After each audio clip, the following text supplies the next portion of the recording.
Hello, എല്ലാവർക്കും നമസ്കാരം. ഞാൻ പറയാൻ പോകുന്നത് എസ്പെഷ്യലി ഫീമെയിൽസിൻ്റെ മൂഡ് സ്വിങ്സിനെ കുറിച്ചാണ്. വേറൊന്നുമല്ല, നമുക്ക് എല്ലാവർക്കും, പ്രവാസികൾക്കായിക്കോട്ടെ,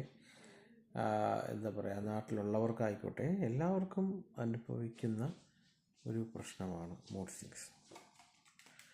കാരണം നമ്മൾ പീക്ക് സിറ്റുവേഷൻസ് ഒക്കെ പറയുന്നത് പീക്ക് ലെവലിലേക്കൊക്കെ പോവും. എൻ്റെ മോളാണ്, അവൾക്ക് ഇനി ഉടനെ തന്നെ എന്താ പറയുക,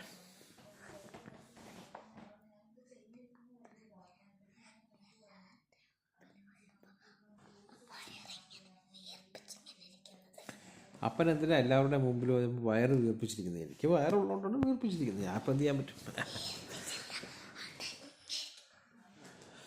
അങ്ങനെ ഇരിക്കുന്നത് വയറ് കുറച്ച്. അപ്പോൾ അതൊക്കെ പോട്ടെ, അവളെ ചുമ്മാ പ്രശ്നം.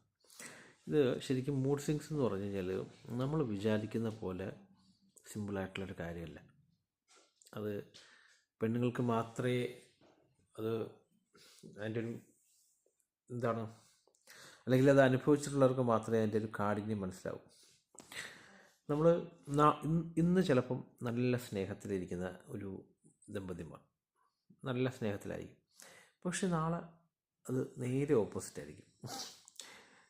എല്ലാവരുടെയും എനിക്ക് ഇങ്ങനെ ഒരു ഫീലിങ്സ് ഉണ്ടായിട്ടില്ല, പക്ഷേ എൻ്റെ ഫ്രണ്ട്സൊക്കെ അങ്ങനെ പറയാറുണ്ട് ഇത്തരത്തിലുള്ള ഭയങ്കര. പക്ഷേ എനിക്ക് ഫീലിങ്സ് ഉണ്ടാവാത്തതിൻ്റെ കാര്യം, ഞാനിപ്പോൾ ഇന്ന് എന്താ പറയുക, പീരിയഡ്സിൻ്റെ ടൈം ആണെന്നുണ്ടെങ്കിൽ ഞാൻ മുൻകൂറായിട്ട് അത് മനസ്സിൽ മൈൻഡ് ചെയ്തതിന് ശേഷം പിന്നെ അവരോട് സംസാരിക്കുന്നതൊക്കെ സ്നേഹത്തിൻ്റെ ഭാഷയിലും കെയറിൻ്റെ ഭാഷയിലും ആയിരിക്കും.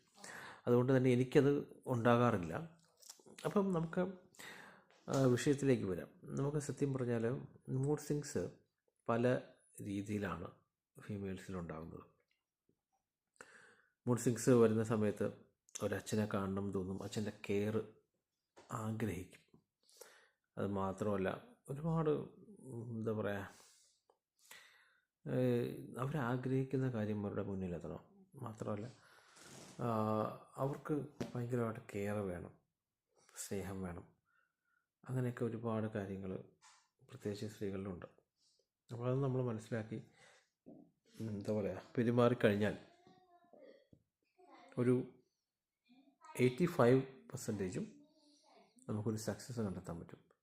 അത് നമ്മൾ മനസ്സിലാക്കുന്നില്ല, നമുക്കതറിയില്ല എന്നുണ്ടെങ്കിൽ ഡിവോഴ്സിൻ്റെ വക്കിൽ വരെ എത്താം. അത്ര രൂക്ഷമാണ് മൂഡ് സ്വിങ്സ്. അപ്പോൾ അത് കെയർ ചെയ്ത് മാക്സിമം അതറിഞ്ഞ് പീരിയഡ്സിൻ്റെ സമയത്ത്, പീരിയഡ്സിൻ്റെ തൊട്ട് മുമ്പ് നമ്മളതറിഞ്ഞ് പെരുമാറിയാൽ നമുക്ക് ലൈഫിൽ നല്ലൊരു പോസിറ്റീവ് എനർജിയും നല്ലൊരു സക്സസ് ആയിട്ടുള്ളൊരു ഇതിലൊക്കെ കൊണ്ടുപോകാൻ പറ്റും. അല്ലെങ്കിൽ പലതും ശിഥിലമായി പോകുന്നത് കണ്ടുണ്ട്. അതൊക്കെ മെയിൻ പ്രശ്നം ഈ മൂഡ് സ്വിങ്സ് തന്നെയാണ്. നിങ്ങൾ അടിച്ച് നോക്കുമ്പോൾ, നിങ്ങൾ നെറ്റിലോ എന്തെങ്കിലും സെർച്ച് ചെയ്തുമ്പോഴത്തേക്ക് അറിയാം. ഞാൻ ഇതിനെക്കുറിച്ച് കൂടുതൽ ആധികാരികമായിട്ട് പറയാൻ ഞാൻ ആഗ്രഹിക്കുന്നില്ല, പക്ഷേ എന്നാലും എനിക്ക് പറയാൻ അറിയില്ല. ആഗ്രഹിക്കുന്നില്ല എന്നല്ല, എനിക്ക് അതിനെക്കുറിച്ച് ആധികാരികമായിട്ട് എനിക്ക് അറിയില്ല. പക്ഷെ ഞാനത് നെറ്റിൽ സെർച്ച് ചെയ്തപ്പോഴത്തേക്കും ഇങ്ങനെയാണ് പ്രശ്നം. ഈ സ്ത്രീകളിലുണ്ടാകുന്ന, പ്രത്യേകിച്ച് സ്ത്രീകളുടെ ശരീരം എന്ന് പറഞ്ഞാൽ ഹോർമോൺസിൻ്റെ ഒരു കംപ്ലീറ്റ് ഒരു ഇത് എന്ന് വേണമെങ്കിൽ, വീറ്റില്ലെന്ന് വേണമെങ്കിൽ പറയാം. നമ്മൾ ആണുങ്ങളെ പോലെ അല്ല.